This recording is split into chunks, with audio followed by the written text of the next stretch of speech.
Assalamualaikum warahmatullahi wabarakatuh. Yang terhormat Ibu Saptiana Sulastri, Magister Pendidikan, selaku dosen pengampu mata kuliah Sastra Klasik. Baiklah, sebelum melanjutkan penjelasan biografi tentang Mira Wijaya, izinkan saya memperkenalkan nama saya terlebih dahulu. Hai semuanya, perkenalkan nama saya Afira Fauzia dengan NIM 3123100087. Saya dari kelas B pagi semester 2. Baiklah, Mira Wijaya atau Mira Wijaya atau Mira Wong atau lebih dikenal dengan nama pena Mira W. Beliau lahir tanggal 13 September 1951. Beliau adalah novelis Indonesia, terlahir dari keluarga keturunan Tionghoa. Ia dikenal sebagai salah satu penulis novel-novel roman populer di Indonesia. Ayah Mira Wijaya atau Mira Wijaya, Othniel, adalah pelopor industri perfilm Indonesia.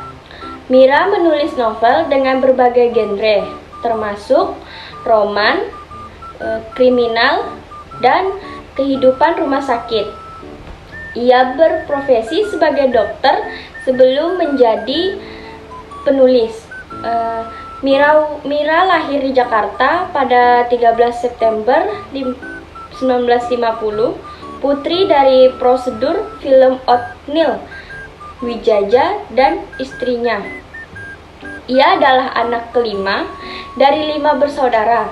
Kakaknya Willy Willianto juga berkecimpungan di dunia perfilman. Saat masih SD, Mira sudah menunjukkan bakat menulisnya. Ia sering mengirim karyanya ke majalah-majalah anak. Cerpen populer pertama Mira adalah Benteng Kasih yang dimuat di majalah Femina pada tahun 1975. Saat itu ia masih kuliah kedokteran di Universitas Trisakti. Sedangkan novel pertamanya Dokter Nona Priska dimuat sebagai cerita bersambung di majalah Dewi pada tahun 1977. Diikuti oleh novel keduanya, Sepolos Cinta. Terus setahun kemudian ia menerbitkan Cinta Tak Pernah Berhutang.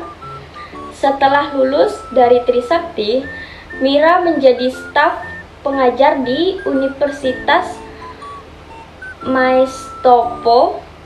Novelnya yang paling terkenal, Di Sini Cinta Pertama Kali Bersemi,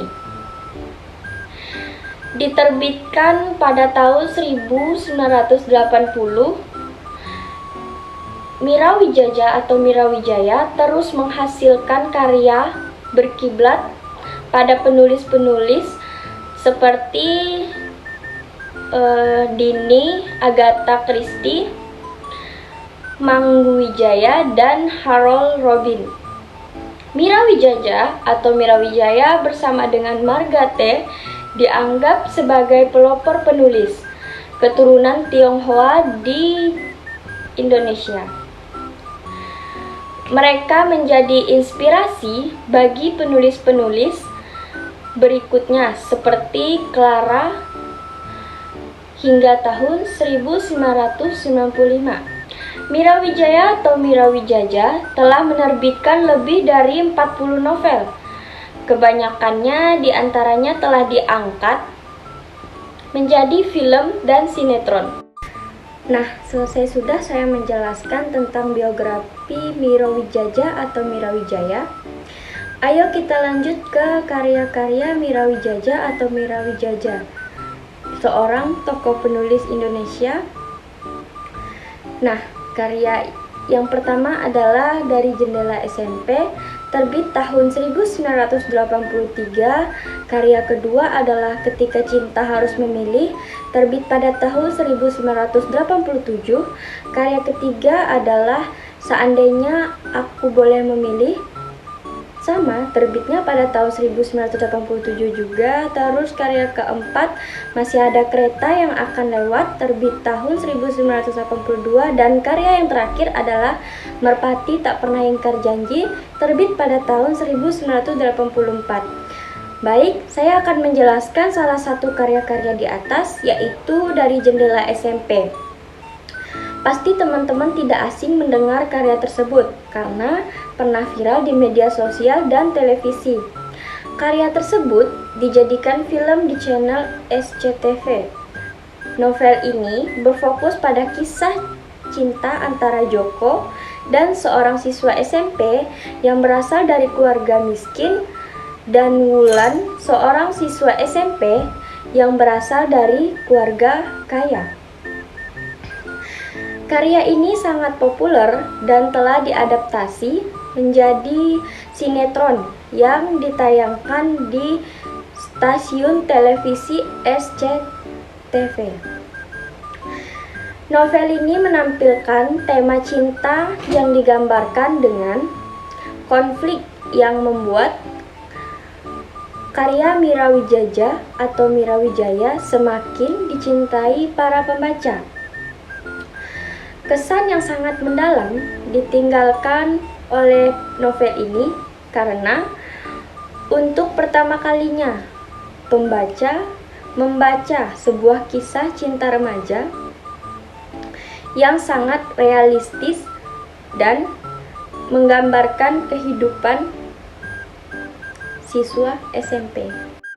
Nah, yang terakhir saya akan menjelaskan tentang pengaruh Mira Wijaya di dunia sastra. Mira Wijaya juga dikenal sebagai Mira W, adalah salah satu penulis Indonesia yang sangat berpengaruh di dunia sastra, terutama dalam genre roman.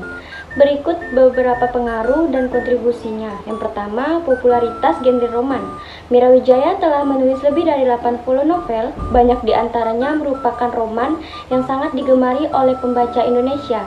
Karya-karya seringkali mengeksplorasikan tema-tema cinta, keluarga, dan kehidupan sehari-hari, menjadikannya salah satu penulis yang paling populer di kalangan pembaca wanita. Yang kedua, penulis yang berpolitik. Produksi novel yang berkonsisten yang banyak membuatnya menjadi figur yang sangat produktif di dunia sastra Indonesia. Keaktifannya dalam menulis dan menerbitkan karya-karya baru terus menarik perhatian pembaca dan memberikan kontribusi signifikan terhadap literatur Indonesia. Yang ketiga, adaptasi media beberapa lain. Beberapa novelnya telah diadaptasi menjadi film dan sinetron, memperluas jangkauan dan pengaruhnya di luar pembaca buku. Ini tidak hanya memperkenalkan karya kepada audiens yang lebih luas, tetapi juga membantu mempopulerkan sastra Indonesia di media lain. Yang keempat adalah gaya bahasa yang mudah dicerna. Gaya penulis Mira Wijaya yang sangat sederhana, mudah dipahami, membuat karyanya dapat dinikmati oleh berbagai kalangan, usia, dan latar belakang. Hal ini membantu meningkatkan minat baca di kalangan masyarakat. Dan yang terakhir adalah pemberdayaan perempuan. Banyak dari tokoh utama dalam novelnya adalah perempuan yang kuat dan mandiri. Ini memberikan representasi positif bagi perempuan dan dapat menginspirasi pembaca perempuan untuk lebih percaya diri dan mandiri dalam menghadapi tantangan hidup. Melalui kontribusi-kontribusi ini, Mira Wijaya telah memainkan peran penting dalam memajukan dan memperkaya dunia sastra Indonesia, khususnya dalam genre roman. Nah, selesai sudah penjelasan biografi, karya-karya, dan pengaruh Mira Wijaya di dunia sastra. Sekian penjelasan dari saya, kurang dan lebihnya saya minta maaf. Saya akhiri, wabillahi taufik wa hidayah. Wassalamualaikum warahmatullahi wabarakatuh. Terima kasih semuanya. Bye-bye.